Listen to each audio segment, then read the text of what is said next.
அல்லேலூயா, அல்லேலூயா, அல்லேலூயா.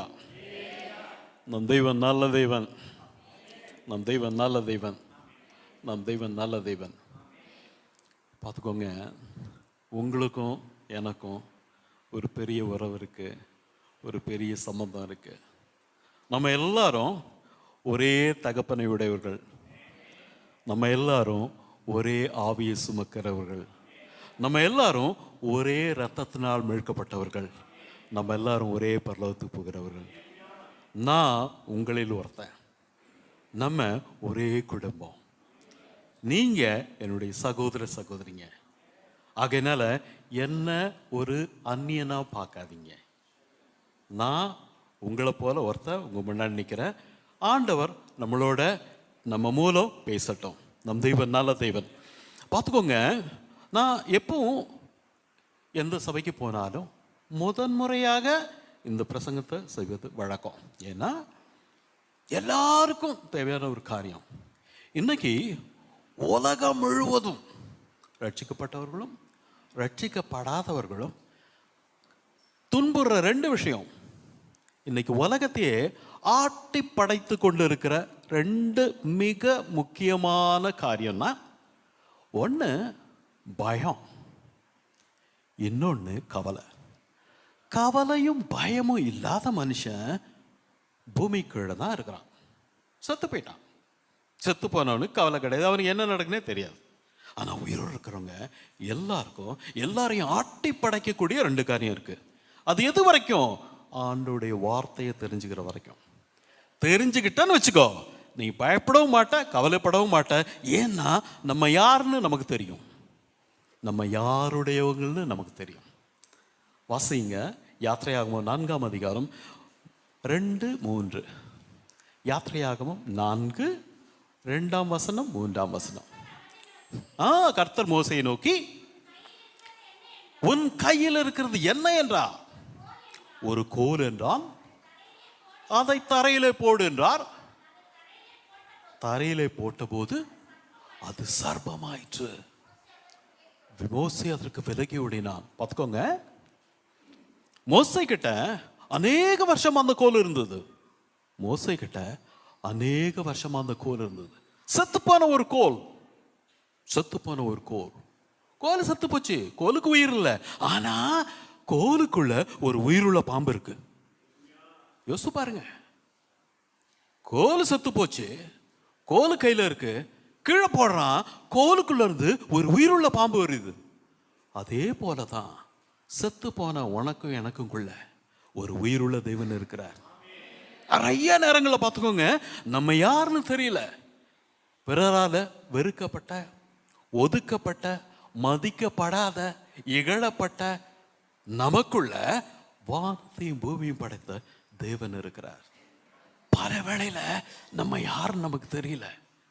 நம்ம யாருன்னு நமக்கு தெரியாதனாலதான் தேவையில்லாத பயம், தேவையில்லாத கவலை. நம்ம யாரு சொத்துன்றது நமக்கு தெரிய வரும்போது நம்ம பயம் நம்மளை விட்டு நீங்கி போயிடும். வாசிங்க 1 யோவான் 4:4. 1 யோவான் 4ஆம் அதிகாரம் 4ஆம் வசனம். உலகத்தில் இருப்பவனை விட உன்னில் இருப்பவர் பெரியவர். ஆண்டவரே வாசிச்சிட்ட தேவனால் உள்ள இருந்து, ஏனெனில் உலகத்தில் இருக்கிறவனிலும் உங்களில் இருப்பவர் பெரியவர். யார் சொல்றா? ஆண்டவர் சொல்றாரு. ஆண்டவர் உனக்குள்ளே எனக்குள்ளே இருக்கிறாரா? நம் தேவன் எவ்வளவு பெரிய தேவன் அறிந்து கொள்வோம். தேவன் சொல்றாரு, நான் உனக்குள்ள இருக்கிறேன்னு. இப்போ வாசிங்க 1 கொரிந்தியர் 3ஆம் அதிகாரம் 16ஆம் வசனம். Lord, we love you, Lord. உமக்கு நன்றி ஆண்டவரே, உமக்கு நன்றி. இன்னையிலிருந்து பயமும் கவலையும் உங்களை விட்டு ஓடி போகணும். 1 கொரிந்தியர் 3ஆம் அதிகாரம் 16ஆம் வசனம். நீங்கள் தேவனுடைய ஆலயமா இருக்கிறீர்கள் என்றும் தேவனுடைய ஆவி உங்களில் வாசமாய் இருக்கிறது என்றும் அறியீர்களா? ஆண்டவர் பரிதாபமா கேட்கிறாரு. பார்த்துக்கோ, உனக்கு நீ யாருன்னு தெரியலடா அப்படின்னு சொல்றாரு. முதல்ல சொன்னாரு தேவாதி தேவன் நமக்குள்ள இருக்கிறாருன்னு. இப்ப சொல்றாரு ஆவியானவர் உனக்குள்ள இருக்கிறாருன்னு. இப்போ வாசிங்க கலாத்தியர் 2:20. ஆண்டவரே உமக்கு ஸ்தோத்திரம் ஆண்டவரே, நன்றி ஆண்டவரே, துதிக்கிறேன். ம் ம் ம் இனி நான் அல்ல பிழைத்திருப்பது, கிறிஸ்துவே எனக்குள் பிழைத்திருக்கிறார். ஆமா. Thank you sister, thank you sister. Amen amen. பார்த்துக்கோங்க, முதலாவது தேவன் சொன்னாரு தேவன் நமக்குள்ள இருக்கிறார்னு. ரெண்டாவது தேவன் சொன்னாரு ஆவியானவர் உனக்குள்ள இருக்கிறார்னு. மூணாவது தேவன் சொல்றாரு குமாரன் உனக்குள்ள இருக்கிறார்னு. பிதா குமாரன் பரிசுத்தாவி 3 பேரையும் உனக்குள்ள அடக்கி வச்சுட்டு நீ புளிய மரத்துக்குள்ள உட்காந்து அழுதுட்டு இருக்கிற, எனக்கு யாரும் கிடையாது, எனக்கு யாரும் இல்லை அப்படின்னு. நீ ஆண்டவருடைய பிள்ளைன்னு ஆண்டவர் சொல்றார். வாசிங்க சிஸ்டர், யோவான் 1:12. Love you love you Lord. ஏசப்பா உமக்கு ஸ்தோத்திரம் ஆண்டவரே. பார்த்துக்கோங்க, தேவன் நமக்குள்ள இருக்கிறாரு. அவரை ஏற்றுக்கொண்டவர் எத்தனை பேர்களோ அத்தனை பேர்களும் தேவனுடைய பிள்ளைகளாகும்படி அவர்களுக்கு அதிகாரம் கொடுத்தார். புரியுதா? நம்ம தேவனை ரட்சகராக கர்த்தராக ஏற்றுக்கொண்ட நம்ம யாருடைய பிள்ளைங்களா இருக்கிறோம்? யாருடைய பிள்ளைங்களா இருக்கிறோம்? இன்னும் சந்தேகமா? யாருடைய பிள்ளைங்களா இருக்கிறோம்? தேவனுடைய பிள்ளைங்களா இருக்கிறோன்னு தைரியமா சொல்லுங்க. வெக்கப்படாதீங்க, கூச்சப்படாதீங்க. பிசாசு பல நேரங்களில் நம்ம வாயை கட்டிடுவான், அறியாமையினால. ஆண்டவர் சொல்றாரு, நான் உனக்குள்ள இருக்கிறேன், ஆவியானவர் உனக்குள்ள இருக்கிறாரு, இயேசுவானவர் உனக்குள்ள இருக்கிறாரு, நீ என் பிள்ளை, நீ என்னுடையவன்னு ஆண்டவர் சொல்றாரு. அந்த தெய்வன் சொல்றாரு நீ பயப்படாதேன்னு. ஏசாயா 41:10. பயப்படாதேன்னு மட்டும் சொல்ல, நிறைய விஷயங்கள் அது கூட சொல்றாரு. ஏசாயா 41:10. நீ பயப்படாதே, ஆண்டவர் சொல்றாரு, கேளுங்க, நீ பயப்படாதே, நான் உன்னுடனே இருக்கிறேன், உன் கூடவே இருக்கிறேன், திகையாதே, நானும் தேவன். அவரை அறிவுப்படுத்துறாரு. பார்த்துக்கோங்க, நான் உன் தேவன், நான் உன்னை பலப்படுத்தி உனக்கு சகாயம் பண்ணுவேன், என் நீதியின் வலது கரத்தால் உன்னை தாங்குவேன். என்ன வாக்குத்தத்தம் இல்லையா? எவ்வளவு பெரிய வாக்குறுதி இல்லையா? அவர் முதல்ல சொல்றாரு பயப்படாதேன்னு. பார்த்துக்கோங்க, பாவம் 2 வகை இருக்கு. ஒன்று, ஆண்டவர் செய்யாதேன்னு சொன்னதை செய்யறது பாவம். ரெண்டாவது, ஆண்டவர் செய்யன்னு சொல்றதை செய்யாம இருக்கிறது பாவம். பாவம். ஆண்டவர் சொல்றாரு பொய் சொல்லாதே என்றாரு, திருடாதேன்னு சொல்றாரு. அதே தேவன் சொல்றாரு உன் அயலான சிநேகின்றாரு, உனக்கு விரோதமாக பாவம் செய்த மன்னின்றார். மன்னிக்கணும், சிநேகிக்கணும். இது செய்யாம இருந்தோம்னா நம்ம பாவம் செய்யறோம். அதே தேவன் சொல்றாரு பொய் பேசாத, திருடாதன்னு சொல்றாரு. பொய் பேசினாலும் திருடினாலும் நம்ம பாவம் செய்யறோம். செய்யாதேன்னு சொல்ற காரியங்களை செய்யறதும், செய்யன்னு சொல்ற காரியங்களை செய்யாம இருக்கிறதும் ரெண்டும் பாவம். பல வேளையில நம்ம இதை யோசிக்க மாட்டேன்றோம், இதை நினைக்க மாட்டேன்றோம். நீங்க ஆண்டவர் சொல்றாரு உங்களை பார்த்து பயப்படாதேன்னு சொல்றாரு. நீங்க பயப்படும் போது என்ன செய்றீங்க? சத்தமா சொல்லுங்க, என்ன செய்றீங்க?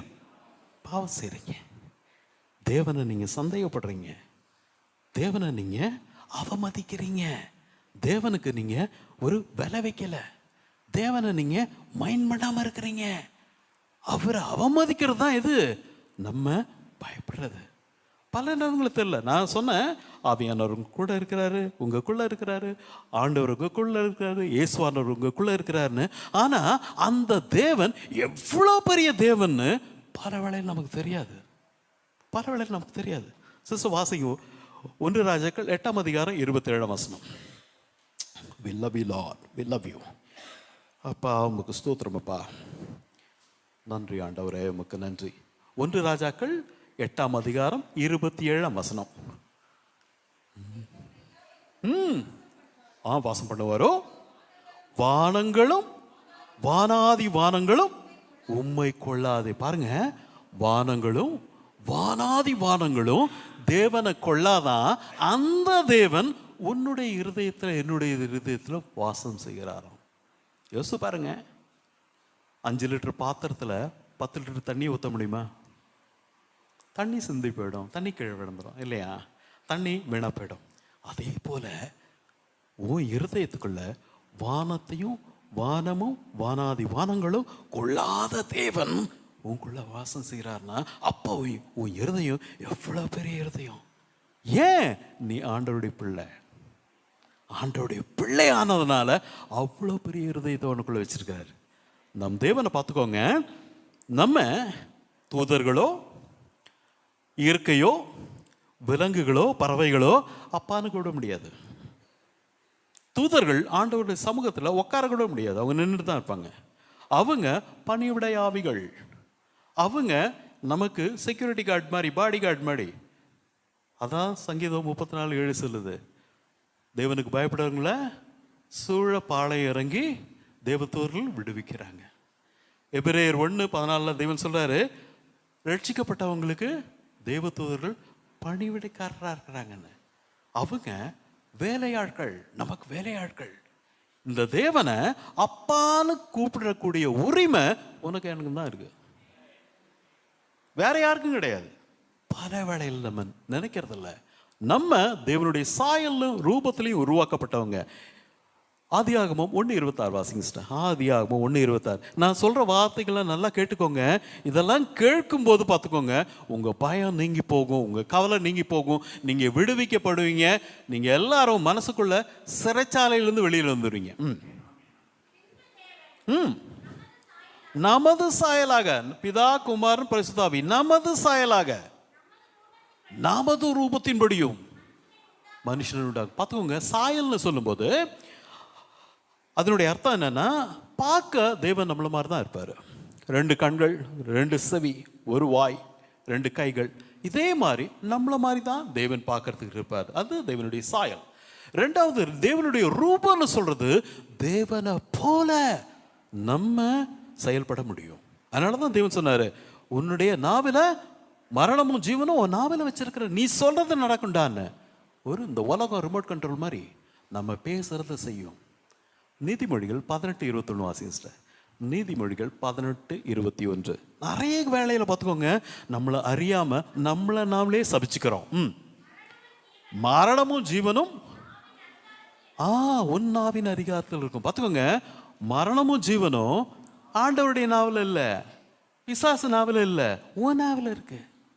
நிறைய நேரங்களில் நம்மளே சலிச்சு நம்மளே சபிச்சுக்கிறோம். பார்த்துக்கோங்க, அறியாம, பல வேளையில் அறியாம நம்மளே சபிச்சுக்கிறோம். அதான் ஆண்டவர் சொல்லாரு, மகனே உன் நாவல மரணமும் ஜீவனும் உன் நாவல இருக்கு.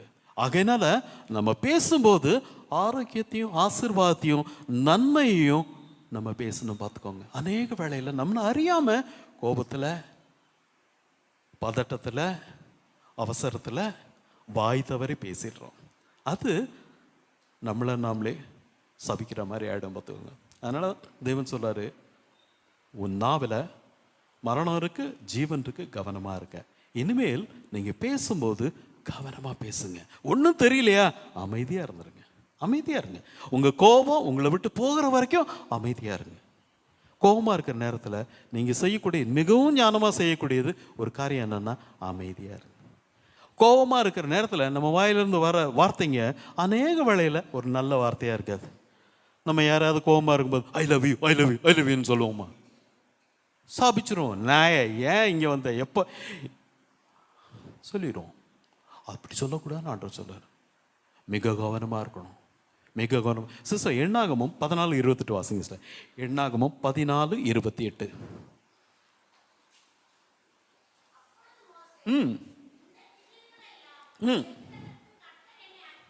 இல்லை சிஸ்டர், எண்ணாகமம் 14:28. நீ அவர்களுக்கு சொல்ல வேண்டியது என்னவென்றால், நீங்கள் என் செவிகள் கேட்கபடி சொன்ன பிரகாரம் உங்களுக்கு செய்வேன் என்று என் ஜீவனை கொண்டு. ஆண்டவர் அவர் சொல்ல, அவரு அதை எவ்வளவு அதிகமாக அழுத்தி சொல்றார் பாருங்க, என் ஜீவனை கொண்டு சொல்லுகிறேன் என்று சொல்றார். அதாவது திரும்ப வாசிங்க, நிறைய பேர் கவனிக்கல. மோசே சொல்லுகிறான், நீ அவர்களோடு சொல்ல வேண்டியது, ஆண்டவர் மோசே கிட்ட சொல்றாரு, நீ அவர்களோடு சொல்ல வேண்டியது என்னவென்றால், நீங்கள் என் செவிகள் கேட்க. ஆண்டவருடைய செவி எல்லா இடத்துலையும் இருக்கு. பார்த்துக்கோங்க, எல்லா இடத்துலையும் இருக்கு. நீங்கள் சொல்லக்கூடிய ஒவ்வொரு காரியத்தையும் தேவன் கேட்டுக்கிட்டே இருக்கிறாரு. அவர் சொல்கிறாரு, நீ சொன்ன பிரகாரம் நான் அவனுக்கு செய்வேன். அப்போது நீ நன்மையான காரியங்களை சொன்னால் நன்மையை செய்வார், தீமையான காரியங்களை சொன்னால் தீமையை செய்வார். நன்மை வேணுமா தீமை வேணுமான்னு முடிவு பண்ணுறது நீங்கள் தான். பார்த்துக்கோங்க, அநேக வேளையில் நம் தேவன் நம்ம மேலே எவ்வளோ கரிசனை உள்ளவர்னு நம்ம அறியாமல் இருக்கிறோம். மத்தேயு 10:30 ஆண்டவர் சொல்கிறாரு, நம்முடைய தலையில் உள்ள முடியெல்லாம் எண்ணமிட்டு வச்சிருக்கிறார். எண்ணி வைக்கல, எண்ணமிட்டு வச்சிருக்கிறார். அதாவது ஃப்ரெடி பிரதர் தலையில் 5000 முடி இருக்குன்னு ஆண்டவர் எண்ணி வைக்கல, ஒவ்வொரு முடிக்கும் ஒரு பார்கோடு போட்டு வச்சிருக்காரு. ஒவ்வொரு முடிக்கும் ஒரு முடி நம்ம தலையிலேருந்து கீழே விடுதுன்னா தேவனுக்கு தெரியும்.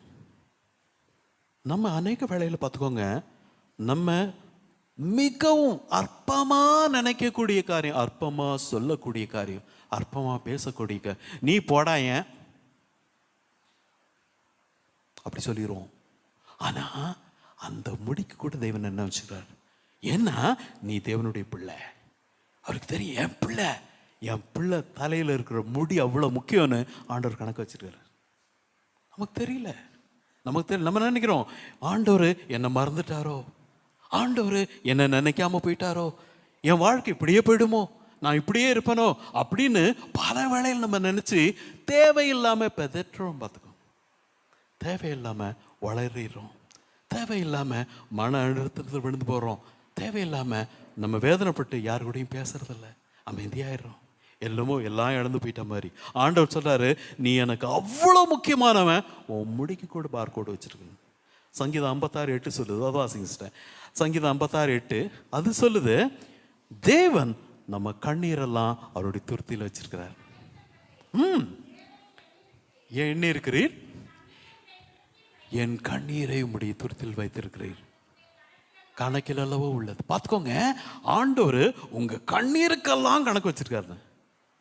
பல வேளையில் நம்ம எப்போ அழுதோம், எங்கே அழுதோம், எதுக்காக அழுதோம், எத்தனை சொட்டு கண்ணீர் கீழே விழுந்துன்னு பல வேளையில் நம்ம எல்லாம் ஒரு நோட் புக் போட்டு எழுதி வைக்கிறோமா. இன்னைக்கு 17 சொட்டு கண்ணீர் விழுந்தது, ஆகஸ்ட் 3ஆம் தேதி 17 சொட்டு, செப்டம்பர் 4ஆம் தேதி 7 சொட்டு, இது மாதிரிலாம் எழுதி வைக்கிறோமா?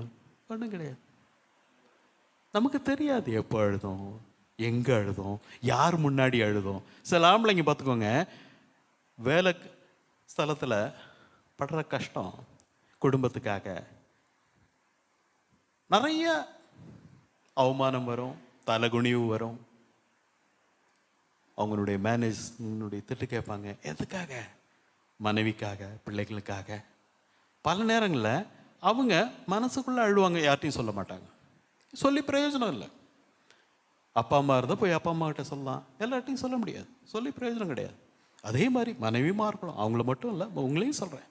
அநேக வேளையில் நம்ம எண்ணம் என்னவா இருக்கும்னா, நமக்கு குடும்பம் இருக்கே, நமக்கு பிள்ளைங்க இருக்குதே, அதனால் கொஞ்சம் தலை குனிஞ்சு போவோம், கொஞ்சம் அடங்கி போவோம், கொஞ்சம் மௌனமாக இருப்போம் அப்படின்னு சொல்லி நிறைய பேர் தியாகம் செய்கிறாங்க. எதுக்காக? அவங்க குடும்பத்து மேலே வச்சிருக்கிற அன்புனால. என் பிள்ளைங்க முகத்தை நான் பார்க்குறேன், என் பிள்ளைங்க வளரணுமே, என் பிள்ளைங்க நல்லா படிக்கணுமே, என் பிள்ளைங்க நல்லா இருக்கணுமேன்னு. நீ யார் தெரியுமா? ஆண்டவருக்கு, ஆண்டவருடைய பிள்ளை. பல நேரங்களில் மறந்து பாரு. நீ நினச்சிட்டு இருக்கிற ஆண்டவர் மறந்துட்டாருன்னு, உள்ளங்கையில் எழுதி வச்சிருக்கிறாருன்னு.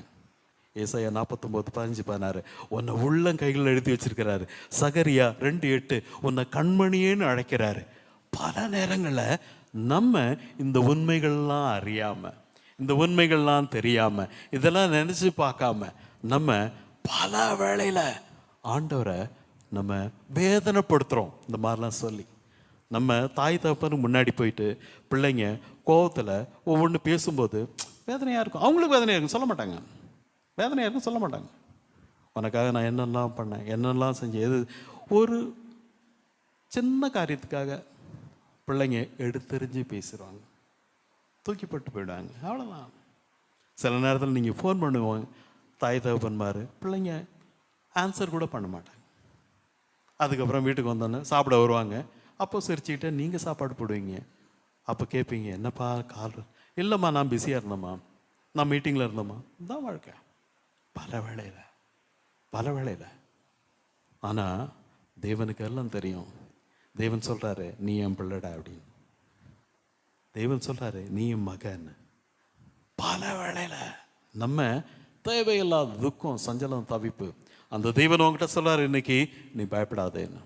நம்ம பயந்தோன்னா என்ன செய்கிறோம்? தேவனை அவமதிக்கிறோன்னு நினச்சிக்கோங்க. தேவனை நம்ம ஒவ்வொரு நேரம் நம்ம பயப்படும் போதும் அவருக்கு நம்ம ஒரு மரியாதை கொடுக்கல.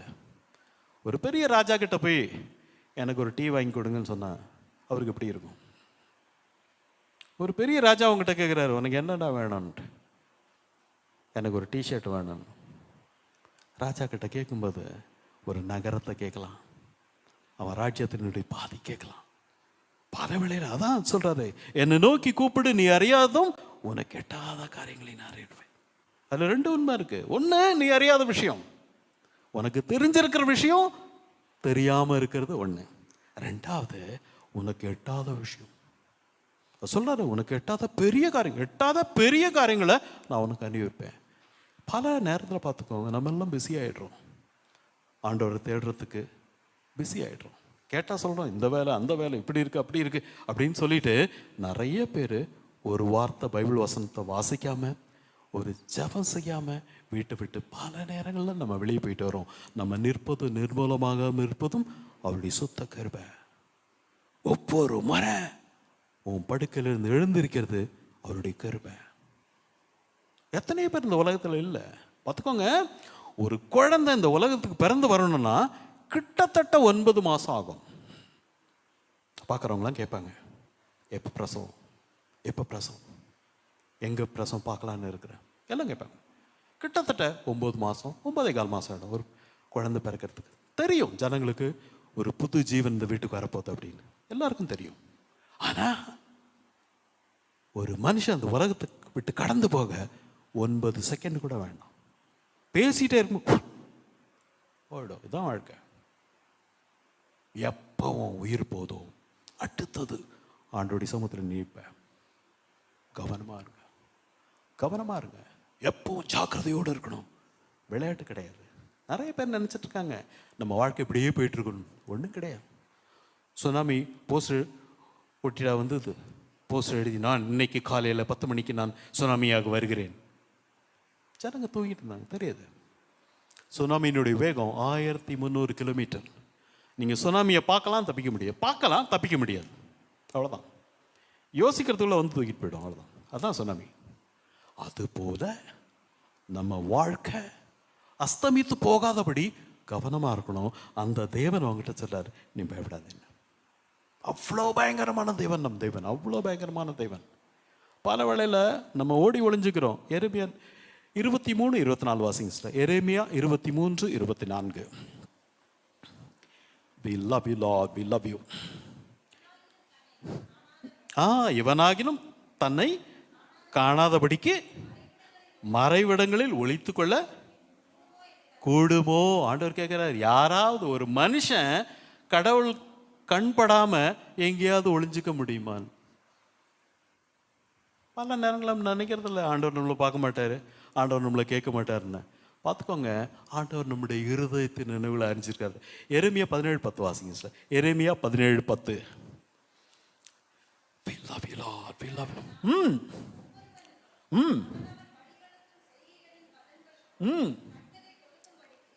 தண்டனை தக்கதை கொடுக்கும்படி இருதயத்தை ஆராய்கிறவரும் உள்ளந்திரைகளை சோதிக்கிறவருமா இருக்கிறேன். பார்த்துக்கோங்க, ஆண்டவருக்கு நம்ம இருதயம் தெரியும், நம்ம வேதனைகள் தெரியும், நம்ம பிரச்சனைகள் தெரியும், நம்ம எது வழியாக கடந்து போகிறோன்றது ஆண்டவருக்கு தெரியும்.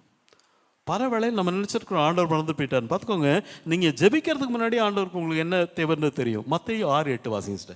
மத்தேயு 6:8. Lord, we love you, Lord. நல்ல தேவன் நம் தேவன், நல்ல தேவன்.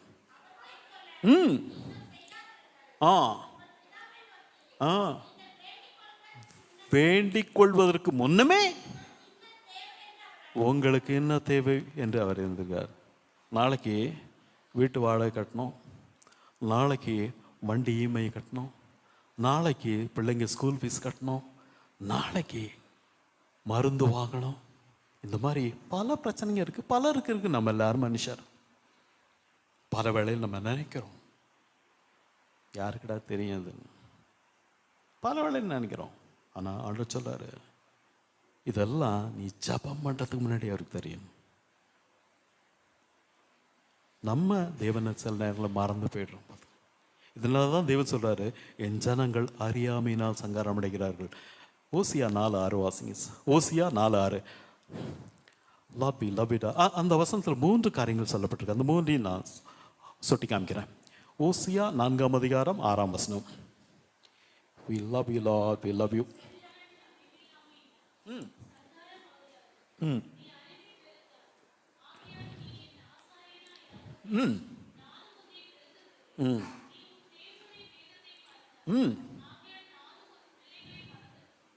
Very good sister. 3 காரியம். ஒன்று, என் ஜனங்கள் பணம் இல்லாமையினால், வேலை இல்லாதனால், வீடு இல்லாதனால், ஜெபம் இல்லாதனால், உபவாசம் இல்லாதனால் சங்காரம் அடைகிறார்கள் ஆண்டு சொல்றாரு. அப்படி சொல்றாரு.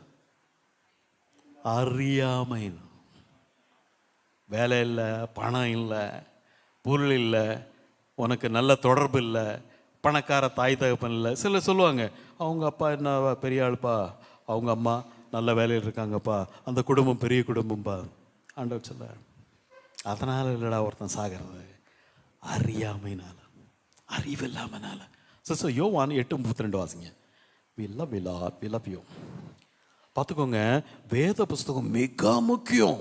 எவ்வளோக்கு எவ்வளோ நீங்கள் வேதத்தை கற்றுக்கிறீங்களோ அவ்வளோக்கு எவ்வளோ நீங்கள் ஆவியில் செட்டையடித்து பறப்பீங்க, பட்டாம்பூச்சி மாதிரி ஆகிடுவீங்க. நீங்கள் வேத வசனங்கள் தெரிஞ்சதுன்னா, தேவ வசனத்துக்கு நீங்கள் கீழ்ப்படிஞ்சிங்கன்னா, ஆண்டவருடைய வசனங்கள் தெரிஞ்சால் மட்டும் போதாது, கீழ்ப்படியணும். அப்படி கீழ்ப்படியும் போது நீங்கள் ஆண்டவருடைய செல்ல பிள்ளைய மாறிடுவீங்க. 8:32 சிஸ்டர், யோவான் 8:32. சத்தியத்தை அறிவீர்கள், சத்தியம் உங்களை விடுதலையாக்கும். நல்லா திரும்ப வாசிங்க சிஸ்டர். சத்தியத்தை அறிவீர்கள், சத்தியம் உங்களை விடுதலையாக்கும். பார்த்துக்கோங்க, சத்தியத்தை அறிவிங்க, சத்தியம் உங்களை விடுதலையாக்கும். விடுதலை ஆக்கிற வரைக்கும் நீங்கள் யார்? நீங்கள் யார்? யோசிச்சு பாருங்க. விடுதலை ஆக்கிற வரைக்கும் நீங்கள் கைதி, விலங்கிடப்பட்டு சிறைச்சாலையில் இருக்கிறீங்க. ஆவிக்குரிய சிறைச்சாலை. இன்னைக்கு நிறைய ஜனங்க மனசுக்குள்ள கட்டுண்டு கிடக்குறாங்க. சத்தியத்தை அறிகிற வரைக்கும் நீ கைதியா இருப்ப, ஆவிக்குரிய கைதியா இருப்ப.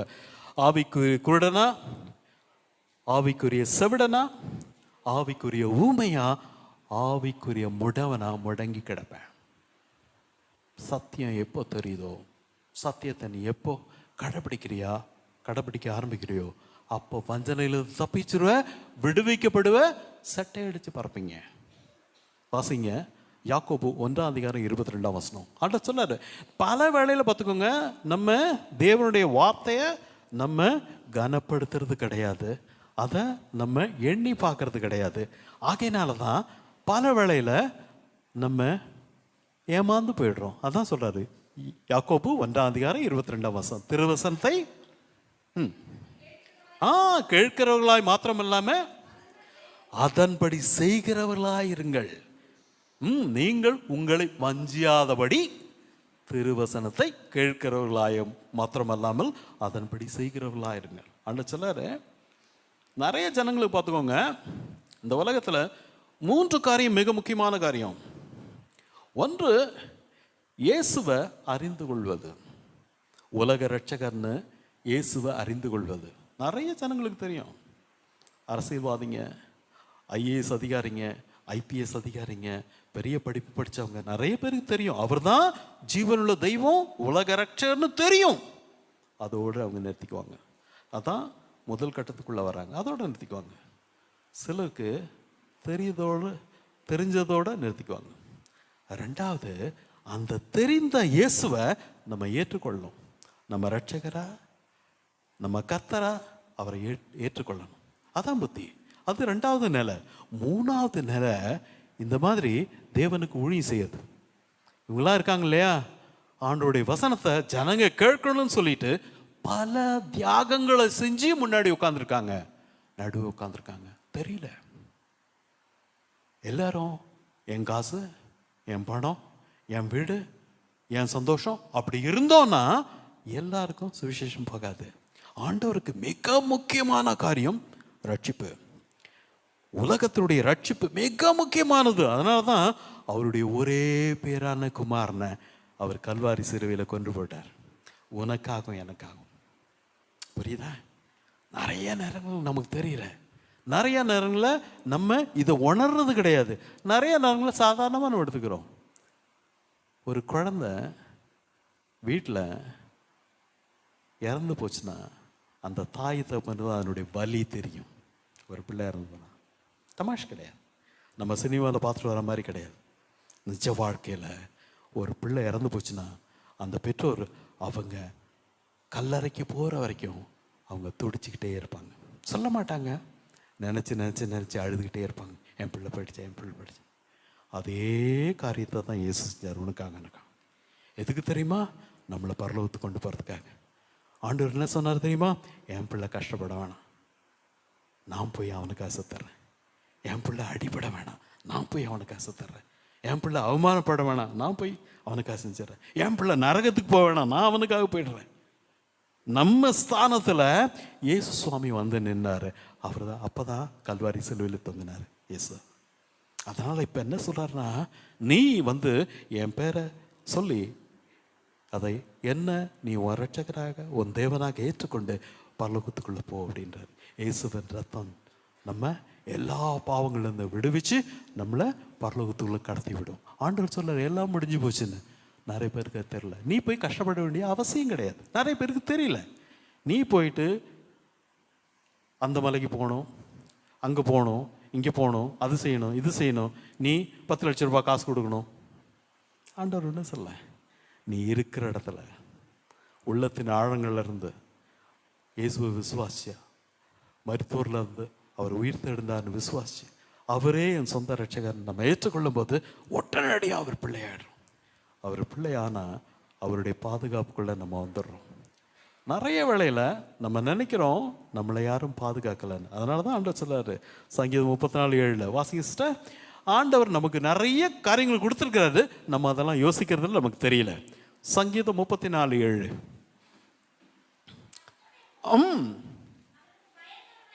அவருக்கு பயந்த எல்லாரையும் இல்லை, பார்த்துக்கோங்க, எல்லாரையும் கிடையாது. நம்ம தெரியாத சில நேரங்களில் தவறாக புரிஞ்சு கொள்ளக்கூடாது. ஆண்டவர் சொல்றாரு கர்த்தருக்கு பயந்தவர்களை. தேவனுக்கு பயப்படுற பயம் மிக முக்கியமானது. அது ஞானத்தின் ஆரம்பம். பல காரியங்களும் அது செய்து தேவன் சொல்றாரு அப்படிப்பட்ட ஜனங்களை தான் அவருடைய தூதர் சூழ இறங்கி பாளையம் இறங்கி பாதுகாக்கிறாங்கன்னு. ஆகையினால தேவனுக்கு பயப்படுற பயம் மிக முக்கியமானது, மிக முக்கியமானது. நீங்கள் எங்கேயாவது ஏனோ தானோன்னு இருந்துட்டு ஆண்டவர் பார்த்துக்குவார், ஆண்டவர் பார்த்துக்குவார், ஆண்டவர் பார்த்துக்குவார்னா நீ அடிபட்டு சாகிறத ஆண்டவர் பார்ப்பார். அவ்வளோதான், அவ்வளோதான், அவ்வளோதான். வேதனைக்குரிய விஷயம், உண்மையான விஷயம். பல நேரங்களில் நம்ம ஆண்டவரை அவமதித்தோன்னா ஆண்டவர் நம்மளை அவமதிப்பார். 1 சாமுவேல் 2:30 வாசிங்க சிஸ்டர். அதில் ஒரு வரி இதை பற்றி சொல்லுது. என்னை கனப்படுத்துகிறவங்கள நான் கனப்படுத்துவேன். ஆண்டவர் சொல்லாரு 1 சாமுவேல் 2:30. தேவன் சொல்லுகிறதாவது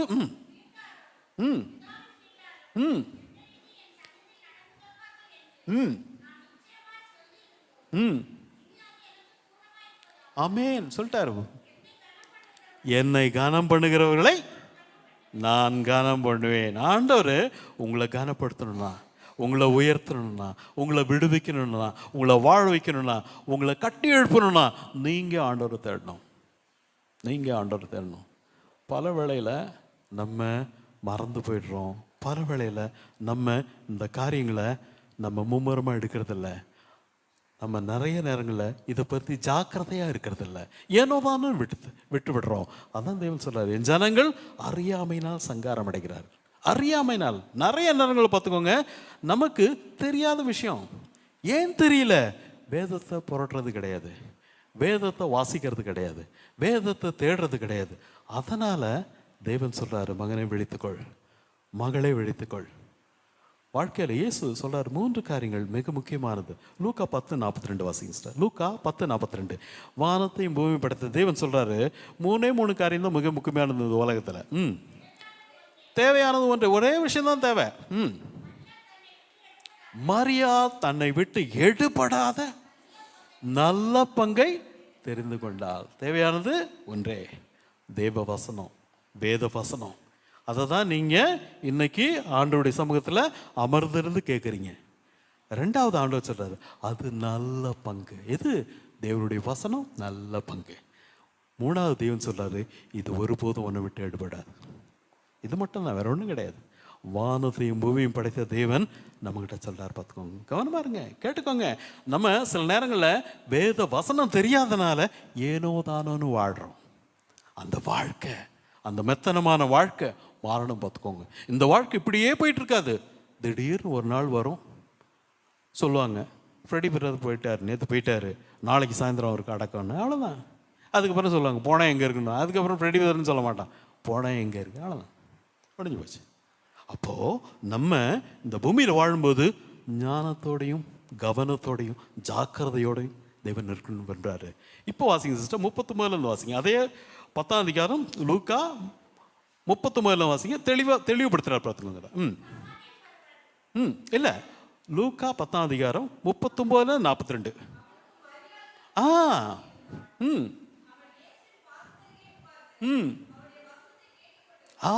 இயேசுவின் பாதத்தின் அருகே உட்கார்ந்து அவருடைய வசனத்தை கேட்டுக்கொண்டிருந்தால். இப்போ நீங்கள் ஆண்டோடைய வசனத்தை அவருடைய சமூகத்தில் உட்கார்ந்து கேட்டுக்கொண்டு இருக்கீங்க. இதுதான் முக்கியமான விஷயம்.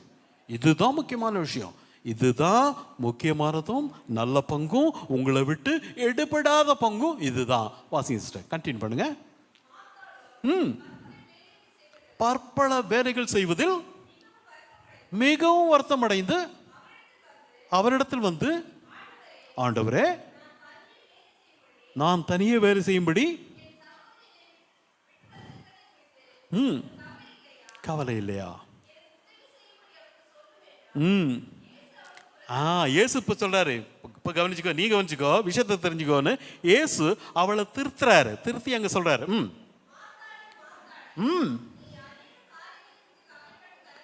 கவலைப்பட்டு கலங்குகிறாய், தேவையானது ஒன்றே. மரியாள் தன்னை விட்டு எடுபடாத நல்ல பங்கை தெரிந்து கொண்டாள். புரியுதா? உங்களை விட்டு எடுபடாத நல்ல பங்கு ஒன்னே ஒன்று, அதுதான் முக்கியம். அதான் சொல்றாரு ஆண்டோடைய வார்த்தை. ஆண்டோடைய வார்த்தையை நீங்க பெற்றுக்கொள்ளணும்னா ஆண்டோடைய வீட்டுக்கு வரணும், ஆண்டோடைய சமூகத்துக்கு வரணும். நம்ம வேதத்தை வீட்டில் வாசிச்சா மட்டும் போதாது, ஆவிக்குரிய போஜனம் சபையில் வந்து பெற்றுக்கொள்ளணும். ஆண்டவர் ஒவ்வொரு விதமா பேசுவார். பார்த்துக்கோங்க, ஒவ்வொரு மூலம் ஒவ்வொரு விதமா பேசுவார் தேவன். அந்த வார்த்தை நம்ம எல்லாருக்கும் தேவை. அதை தேவன் இன்றைக்கு ரொம்ப உங்களுக்கு அழுத்தி சொல்றாரு. வார்த்தையை மட்டும் இறுக பிடிச்சுக்கோங்க. வார்த்தை தான் நம்மளை ஒரு நாள் யோவான் 12:48 வாசிங்க. யோவான் 12:48.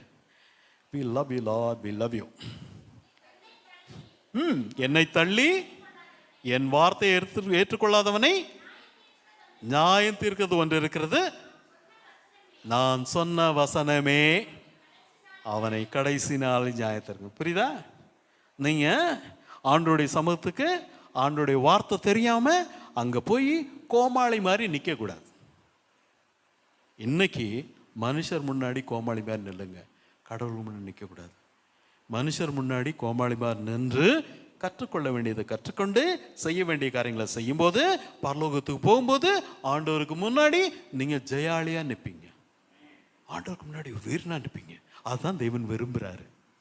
அதனாலதான் சொல்றாரு, வசனத்தின் முக்கியத்துவத்தை சொல்றாரு. பார்த்துக்கோங்க, இப்ப நீங்க கேட்ட வசனங்கள் உங்களை ஒரு நாள் விடுவிக்கும். நான் என்ன சொன்னேன்? பயப்படாதீங்கன்னு சொன்னேன்.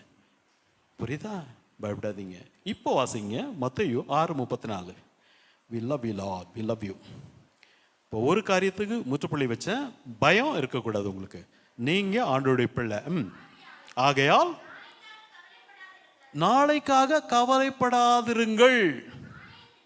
நாளை தினமும் தன்னுடையவளை பற்றி அது கவலைப்படும். நீ கவலைப்பட, நீ ஏன் புள்ளடா, நீ கவலைப்படாதடா, எல்லாத்தையும் நான் உனக்காக ரெடி பண்ணி வச்சிருக்கேன்டா. இதை தான் தேவன் சொல்றாரு. ஒருவேளை நீங்க உங்களில் சிலர் கேட்பீங்க, ஃப்ரெடி நீ சொன்னது சரிதான், ஆண்டவர் சொல்றாரு இது நாளைய தினத்தை பற்றி தான் சொல்றாரு, இன்னைக்கு என் பிரச்சனைக்கு என்ன பண்ணுவேன்? இப்போ வந்து நிற்பானே, நான் சபை முடிஞ்சு வீட்டுக்கு போகும்போது அங்கே காத்திருப்பானே கடங்காரன், அங்கே காத்திருப்பானே, நான் நிறைய பேருக்கு கொடுக்க வேண்டிய நிறைய விஷயங்கள் இருக்கேன், அங்கே காத்திருப்பானேன்னு நிறைய பேர் கேட்போம். தேவன் நாளை தினத்தை குறித்து கவலைப்பட வேணும்னு சொன்னார். அவர் உண்மையை சொல்லுகிற தேவன், பொய் சொல்ல மாட்டார், வாக்கு மாற மாட்டார். அவர் சொன்னது தான். இன்னைக்கு நான் என்ன பண்ணுவேன்? இது சாதாரணமாக இயல்பாக எல்லாருக்கும் வரக்கூடிய சந்தேகமும் கேள்வியும். இப்போ வாசிங்க பிலிப்பியர் 4:6. ஆண்டவர் சொன்னாரு, நீங்கள் ஒன்றுக்கும், ஆண்டவர் சொன்னாரா, நீங்க இதுக்கு மட்டும் கவலைப்படாதீங்க, அதுக்கு மட்டும் கவலைப்படாதீங்க, அது மட்டும் நான் மேனேஜ் பண்ணிக்குவேன், எப்படியாவது நான் அட்ஜஸ்ட் பண்ணிடுவேன், எப்படியாவது நான் அரேஞ்ச் பண்ணி கொடுத்துருவேன், அவ்வளோ பெரிய காரியம்லாம் என்னால் முடியாதுப்பா, அதெல்லாம் என்னால் செய்ய முடியுமா அப்படி சொன்னாரா? ஆண்டவர் சொல்றாரு, ஒன்றுக்கும் நீங்க கவலைப்படாதீங்க, எல்லாவற்றையும் வாசிங்க சார்.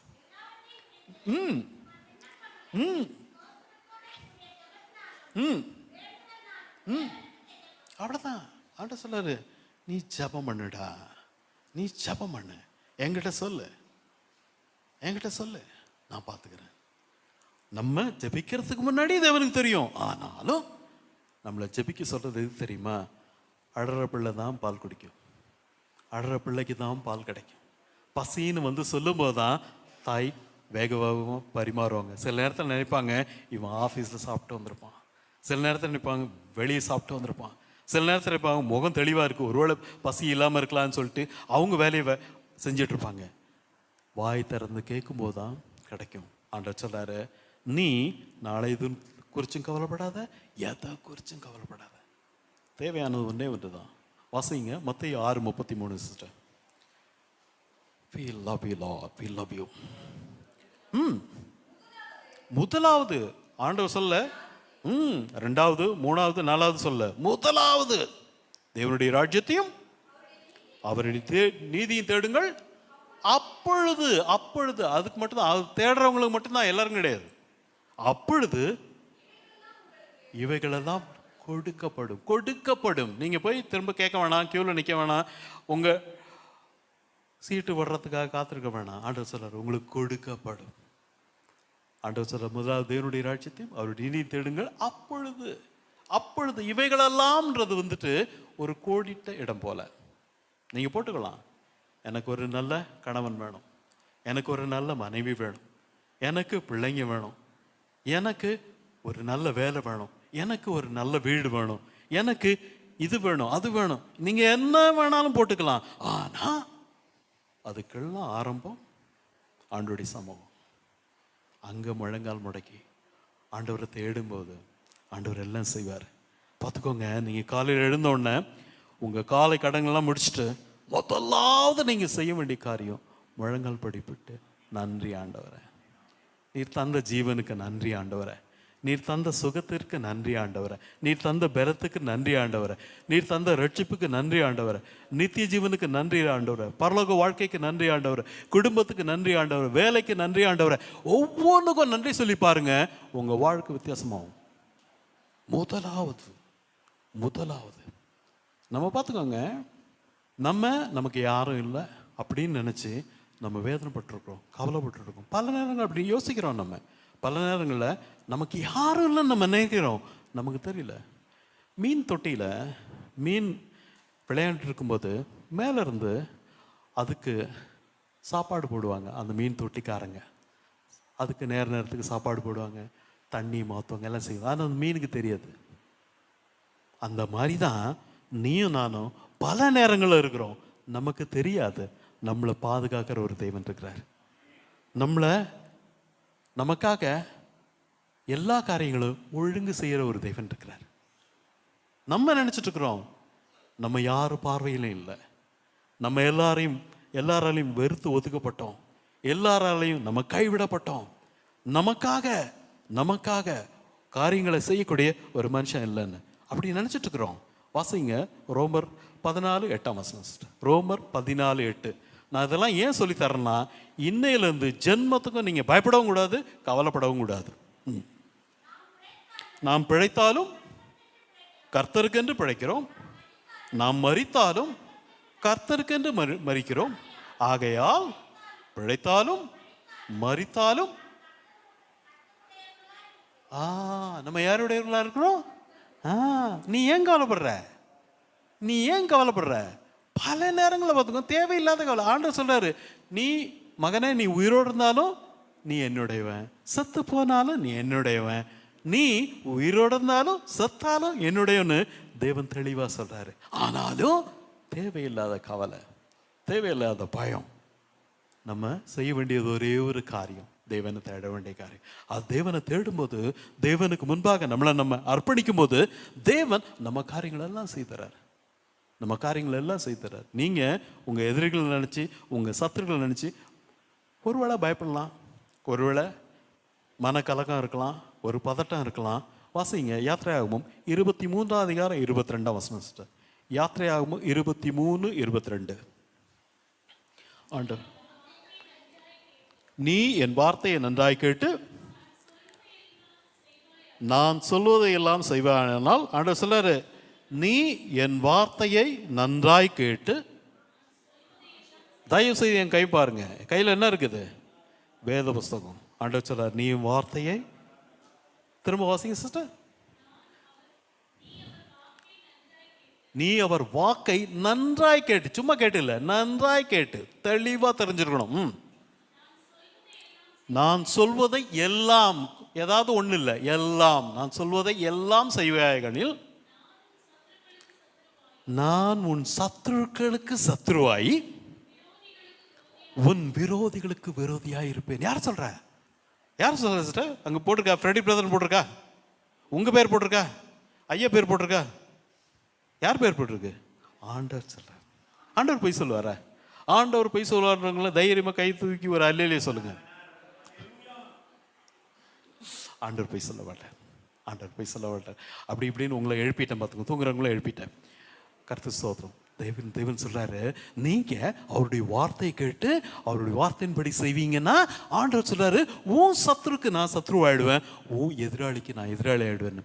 நீங்க யாரை பார்த்து பயப்படுறீங்களோ அவன் பிரியாணி வாங்கிட்டு கொடுப்பான். உங்களை உட்காரோம், ஐயா வாங்கய்யா, எங்க வீட்டு வாங்கய்யா, இங்க உட்காருங்கய்யா, எங்க கடையில் நீங்க வியாபாரம் நடத்துங்கய்யா, நீங்க வாடகை கூடாட்டியும் பரவாயில்லையா, நான் பார்த்துக்கிறேன், நீங்க இங்க இருக்கிறதே ஒரு பெரிய ஆசீர்வாதம் ஐயா. உன் சத்துருக்கு அவர் சத்ருவாயிடுவாரு, உன் எதிரிக்கு அவர் எதிரியாயிடுவார். ஆண்டவர் ஒரு மனுஷனுக்கு சத்ருவா மாறினா அவன் கதி என்ன? அதோ கதி. இருக்கிற இடம் தெரியாது, இருக்கிற இடம் தெரியாது. சத்துருக்கு சத்ருவானாலும் சரி, எதிரிக்கு எதிரியானாலும் சரி, ஆண்டவரை சத்துருக்கு சத்ருவா, எதிரிக்கு எதிரியா மாறுவாராம். எப்போ? நம்ம ஆண்டவரை தேடும்போது, அவருடைய வார்த்தைக்கு கீழ்ப்படியும் போது, அவருடைய வார்த்தையை நம்ம கை கொள்ளும் போது, அவருடைய வார்த்தையை நம்ம கனப்படுத்தும் போது, அப்படி செய்யும் போது தேவன் நம்ம சத்துருக்கு சத்துரு, எதிரிக்கு எதிரி, அவ்வளோதான். அவன் ஒழிஞ்சு போயிட்டான். அவனை நீங்கள் தேடினீங்களாம் பார்க்க முடியாது. உங்க கேட்டால் அவன் கேட்பான், என்ன பிரச்சனைன்னு. நம்ம பிரச்சனைக்கு அவன்கிட்ட மன்னிப்பு கேட்க போவோம், அவன் கேட்டான் எதிராருன்னு, அது ஒன்றும் இல்லை, அதெல்லாம் எனக்கு ஞாபகம் இல்லைன்னு. ஆண்டவர் அந்த காரியங்களை செய்வார். இப்போ வாசிங்க, சத்துருக்கு சத்துரு, எதிரிக்கு எதிரி. இப்போ வாசிங்க நீதிமொழிகள் 16:7 சிஸ்டர். நீதிமொழிகள் 16:7.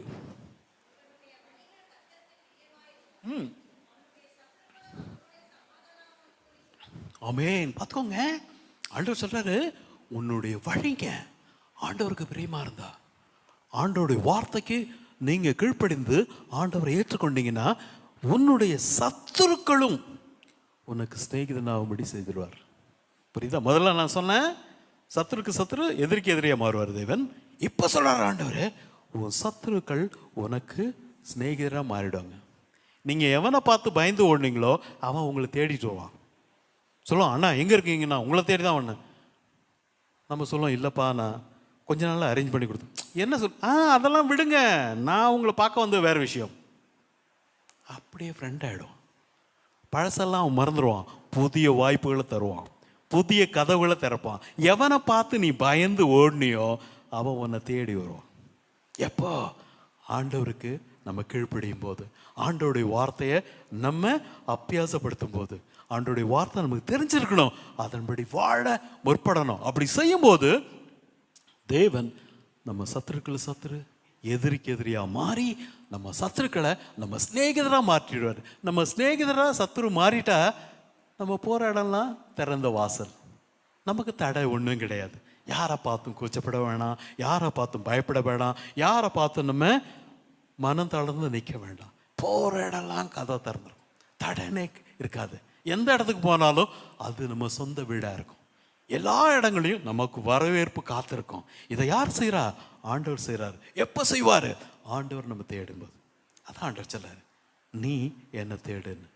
பார்த்துக்கோங்க, பல வேளையில் நமக்கு எனக்கு வீடு இல்லையே, எனக்கு ஒரு வாசல் இல்லையே, எனக்கு ஒரு நிலையான இடம் இல்லையேன்னு நம்ம நினச்சி பல வேளைகளில் கவலைப்படுறோம்.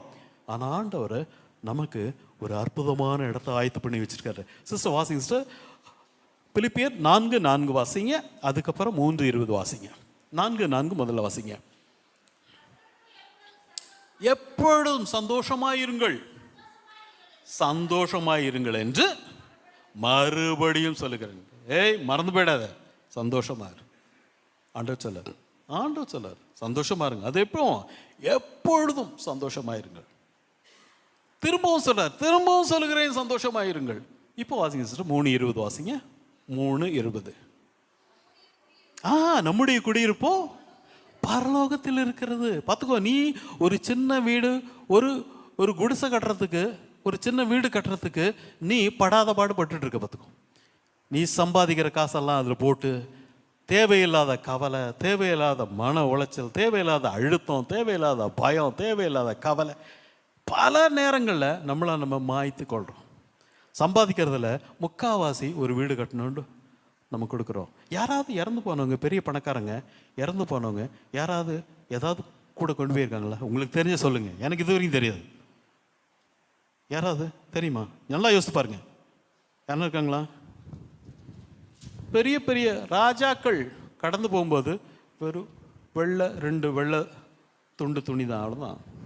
கொஞ்ச நாளில் மண்ணோட மண்ணாக போயிடுவாங்க, அவ்வளோதான். யாரும் ஒன்றும் கொண்டு போகிறது கிடையாது. ஆண்டவர் சொல்லாரு, நீ இங்கே பரதேசியாக இருக்கிற. 1 பேதுரு 1:17 சிஸ்டர். 1 பேதுரு 1:17. We love you Lord, we love you.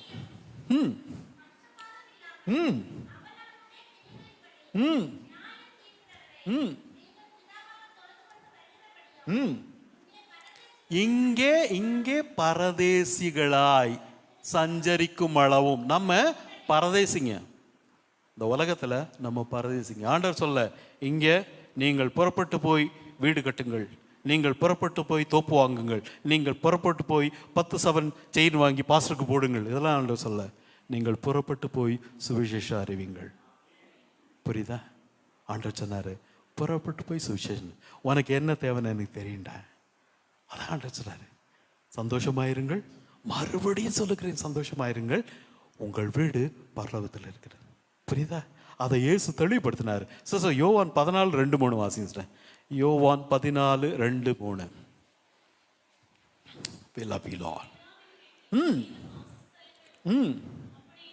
அப்படி இல்லாதிருந்தால் நான் உங்களுக்கு சொல்லியிருப்பேன், ஒரு ஸ்தலத்தை உங்களுக்கு ஆயத்தம் பண்ண. பார்த்துக்கோங்க, ஆண்டவர் நமக்கு வீட்டை ஆயத்தப்படுத்தி கொண்டு இருக்கிறார், மாளிகையை ஆயத்தப்படுத்தி கொண்டு இருக்கிறார். வாசிங்க. நான் போய் ஆயத்தப்படுத்தின பின்பு நான் இருக்கிற இடத்தில் நீங்களும் இருக்கும்படி சேர்த்துக்கொள்வேன். பார்த்துக்கோங்க, தகப்பன் கூட தான் பிள்ளைங்க இருக்கும். பார்த்துக்கோங்க, தகப்பன் கூட தான் குடும்பம் இருக்கு. பார்த்துக்கோங்க, தகப்பன் ஒரு வீட்லையும் பிள்ளைங்க இன்னொரு வீட்லையும் இருக்காது. தகப்பன் கூட தான் பிள்ளைங்க இருக்கும். நம்ம யாரு? ஆண்டோடைய பிள்ளைங்க. ஆண்டவர் நமக்காக ஒரு அருமையான இடத்த ஆயத்தம் பண்ணிட்டு இருக்காரு. அங்கிருந்து நமக்கு கடந்து வந்து நம்மளை கூட்டிட்டு போறாரு. ஆகையினால ஆண்டவர் சொல்றாரு, இந்த உலக காரியங்களாம் நினைச்சு கவலைப்படாத, இந்த உலக காரியங்களை நினைச்சு பயப்படாத. உன் தலைமுடியெல்லாம் எண்ணி வச்சிருக்கேன், உன் கண்ணீரெல்லாம் என் துருத்தியில் வச்சிருக்கிறேன், உன்னை என் கைகளில் எழுதி வச்சிருக்கிறேன், உன்னை கண்மணியேன்னு அழைக்கிறேன், நீ போகிற இடம்லாம் உன்னோட வருகிறேன், உன்னை கைவிட மாட்டேன், உன்னை விட்டு விலக மாட்டேன். இப்படி தேவன் சொல்லியும் நீ அடம் பிடிச்சிட்டு நான் கவலைப்படுவேன், நான் பயப்படுவேன்னா, அதுக்கப்புறம் உன்னை காப்பாற்றுறதுக்கு பரிதாபமாக இருப்பது. இவ்வளோ தெளிவா பொய்யுரையாத தேவன், பொய் சொல்லாத தேவன், இந்த தேவன் இவ்வளவு தெளிவா உங்ககிட்ட சொல்லி நீ பயப்படாத, நீ கவலைப்படாதன்னு சொல்லி அவர் எவ்வளோ பெரிய தேவன்னு உனக்கு விவரிச்சு சொன்ன பிறகும் நீ திரும்பவும் போயிட்டு வேப்ப மரத்து கீழே உட்காந்து தலையை சொரிஞ்சு டென்ஷன் ஆகி எனக்கு யாரும் இல்லை, எனக்கு யாரும் இல்லை, எனக்கு யாரும். நீ சொல்றது பொய், ஆண்டவர் சொல்றது பொய் கிடையாது. அவ்வளோதான். எல்லா மனுஷனும் பொய்யார், ஆண்டவர் மட்டும்தான் சொல்றது உண்மை. ஆகையினால ஆண்டவர் சொல்றாரு, இன்றைக்கு உங்ககிட்ட சொல்றாரு, பயப்படாத, கவலைப்படாத. நீ பயப்பட்டா கவலைப்பட்டா என்ன செய்யற? என்ன செய்றீங்க? நீ கவலைப்படும்போது என்ன செய்றீங்க? கவலைப்படும்போது பாவம் செய்றீங்க. நீங்க பயப்படும்போது பாவம் செய்றீங்க. இருக்கிற பாவம் போதாதா? வேற வேணுமா? ஆண்டவர் சொல்றாரு, கவலைப்படாத, பயப்படாதன்னு. நீ யார் பிள்ளை? என் பிள்ளை. அதனால தான் ஆண்டவர் சொல்றாரு, 2 கொரிந்தியர் 6ஆம் அதிகாரம் 17-18 வாசிங்க. 2 கொரிந்தியர் 6:17-18. அவர்கள் நடுவிலிருந்து, உலகத்தார் நடுவிலிருந்து புறப்பட்டு பிரிந்து போய் அசுத்தமானது, பரிசுத்தமான தேவன் நம் தேவன். அவர் சொல்றாரு, அசுத்தமானது ஒன்றையும் தொடாதிருங்கள் என்று கர்த்தர் சொல்லுகிறார். அப்பொழுது நான் உங்களை ஏற்றுக்கொண்டு உங்களுக்கு பிதாவாயிருப்பேன், நீங்கள் எனக்கு குமாரரும் குமாரத்திகளுமாயிருப்பீர்கள். யார் சொல்ற? சர்வ வல்லமையுள்ள கர்த்தர் சொல்கிறார். வானத்தையும் பூமி படைத்த தேவன் சொல்றாரு, உலக ஜனங்களை விட்டு பிரிஞ்சு வா, உனக்கும் அவங்களுக்கும் சம்பந்தம் கிடையாது, நீ என்னால தெரிந்து கொள்ளப்பட்டவன். நம்ம ஆண்டவரால் தெரிந்து கொள்ளப்பட்ட ஜனங்க. நமக்கு ஒரு வித்தியாசம் இருக்கு. நம்ம இந்த உலகத்துல இருக்கிறோம், நம்ம உலகத்தா கிடையாது. அது தேவன் சொல்றாரு, நீங்க அப்படி பிரிஞ்சு வரும்போது, என் கூட இருக்கும்போது நீங்க எனக்கு மகளா இருப்பீங்க, மகனா இருப்பீங்க. உங்க எதிர்காலத்தை நான் அழகுபடுத்தி கொண்டு இருக்கிறேன். இந்த உலகத்திலிருந்து எப்ப நம்ம சுவாசம் பெரியுதோ அடுத்த நொடி தேவனோட இருப்போம். வாசிங்க 2 கொரிந்தியர் 5:8 வாசிங்க சிஸ்டர். நாம் தைரியமாகவே இருந்து இந்த தேகத்தை விட்டு குடிபோகும் கர்த்தரிடத்தில் குடியிருக்கவும் விரும்புகிறோம். புரியுதா? இந்த சரீரத்தை விட்டு உன் ஜீவன் பிரியும் போது, உங்க காத்து போகும்போது அடுத்த நொடி ஆண்டவர் சமூகத்தில் இருப்ப. என்ன ஒரு பாக்கியம் இல்லையா? பரலோகத்துக்கு போகணும்னா செத்து போகணும். உயிரோடு இருந்துட்டு பரலோகத்துக்கு போகணும்னா பேப்பரில் தான் எழுதி போக முடியும். பரலோகத்துக்கு போகணும்னா செத்து போகணும். ஆண்டவருக்காக செத்து போகணும், கிறிஸ்துவுக்குள்ளே செத்து போகணும். அப்போது கிறிஸ்துவுக்குள்ளே நீங்கள் மரிக்கும் பொழுது அடுத்த நொடி தேவனுடைய சமூகத்தில் இருப்பீங்க. என்ன ஒரு பாக்கியம் இல்லையா? இனி உங்களுக்கு அடுத்த ஸ்டாப்பு சந்தோஷம். இந்த பூமியில் மட்டும்தான் போராட்டம், நித்தியத்தில் கிடையாது. பூமியில் மட்டும்தான் போராட்டம். இந்த போராட்டம் கொஞ்ச நாள் முடிஞ்சிடும். வாசிங்க 2 கொரிந்தியர் 4:17-18 வாசிங்க சார், முடிச்சிருவோம். காணப்படுகல அல்ல, காணப்படாதவைகளை நோக்கி இருக்கிற நமக்கு அதி சீக்கிரத்தில் நீங்கும் இந்த லேசான நம்முடைய வேதனை. புரியுதா? இந்த உலக வேதனை, இந்த உலக துக்கம், துன்பம், பிரச்சனை, பசி, பட்டினி, கடன் எல்லாம் பார்த்துக்கோங்க, அதி சீக்கிரத்தில் நீங்க போயிடும். அடுத்தது தேவனுடைய சமூகம் தான். தேவனுடைய சமூகத்துக்கு போகிறதுக்கு ஆயத்தமாகுங்க. அந்த நேரம் இந்த நேரம் தான். நீங்க ஏனோதானு இருக்காதீங்க. வேத புஸ்தகம் பரலோகத்திலையும் தேவையில்லை, நரகத்திலையும் தேவையில்லை. அங்கே போயிட்டு நான் பரலோகத்தில் போயிட்டு மீதி உள்ளெல்லாம் வாசித்துக்கிறேன், இப்போ 23ஆம் சங்கீதம் வாசித்துறேன், 91ஆம் சங்கீதம் வாசித்துறேன்னா நீ இங்கே தான் இருப்ப. ஆண்டவர் சொல்றாரு, மகனை விழிச்சுக்கோ, ஒரு நாள் கடைசி நாள் உன்னை நியாயம் தீர்க்கிறது அவருடைய வசனம். ஆகையினால சபைக்கு வரும்போதெல்லாம் கவனமா இருங்க. ஏனோதானு இருக்காதீங்க. லூக்கா 12:48 வாசிங்க. லூக்கா 12:48. We love you Lord, we love you. ஏசப்பா உமக்கு ஸ்தோத்திரம் ஆண்டவரே, உமக்கு ஸ்தோத்திரம்.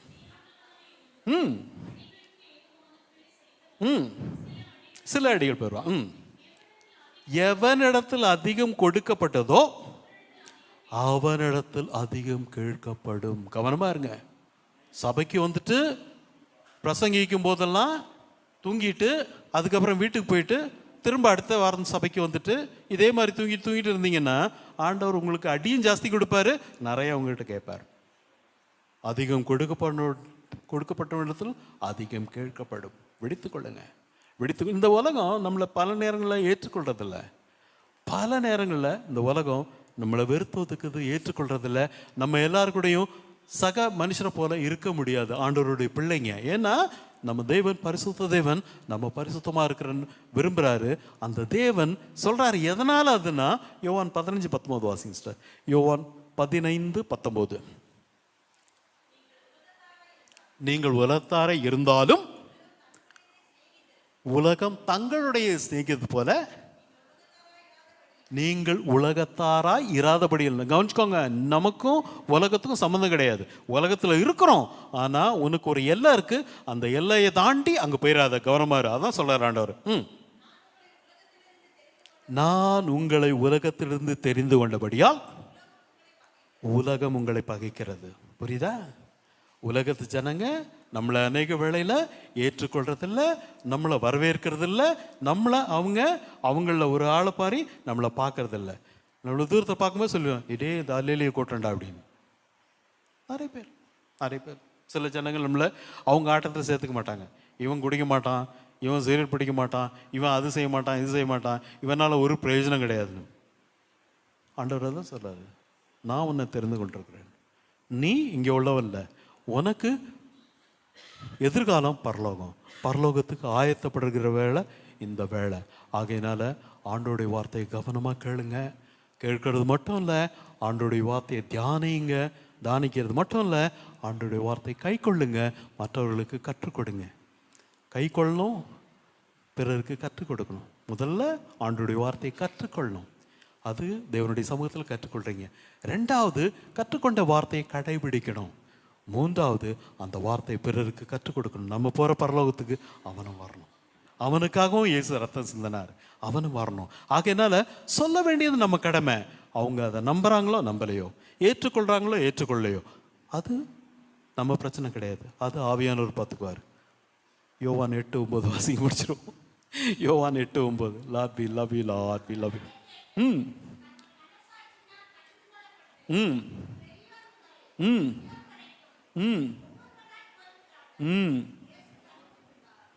முதல்ல வசிஷ்ட அவங்க ஆத்மாவில்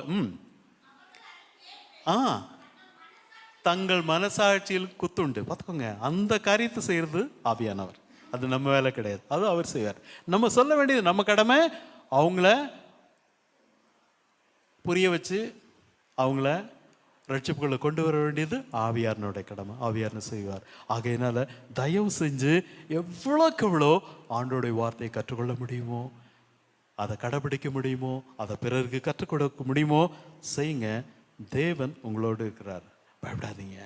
தேவன் உங்களோடு இருக்கிறார். தேவன் வாக்கு பண்றாரு. தேவன் சொல்றாரு, பயப்படாதீங்க, நான் உன் தேவன், அவன் கூட இருக்கிறேன்றார். தேவன் சொல்ற, நாளை தினத்தை குறித்து கவலைப்படாத, எதை குறிச்சும் கவலைப்படாத. இப்போ நீங்க இன்னையிலிருந்து பயப்படவும் கூடாது, கவலைப்படவும் கூடாது. பக்கத்தில் இருக்கவங்க கை பிடிச்சி கேளுங்க, இனி நீ பயப்படுவியா? இனி நீ கவலைப்படுவியா? இவ்வளோ வார்த்தையை தேவன் சொல்லியும் நீ கவலைப்பட்டும் நீ பயந்து இருந்தீங்கன்னா தேவனை அவமானப்படுத்துற. புரியுதா? ஃப்ரெடி பிரதரை நினைக்கும் போதெல்லாம் இந்த விஷயத்தை நினச்சிக்கோங்க. பயப்படக்கூடாது, கவலைப்படக்கூடாது, பயப்படக்கூடாது, கவலைப்பட ஏன்? நம்ம யாருடைய பிள்ளைங்க? செத்தாலும் ஜீவிச்சாலும் ஆண்டோடைய பிள்ளைங்க. ஆண்டவர் நூல் பார்த்துக்குவார். சார் யோவான் 10:27-28 வாசிங்க, முடிச்சிருவோம். யோவான் 10 27 28.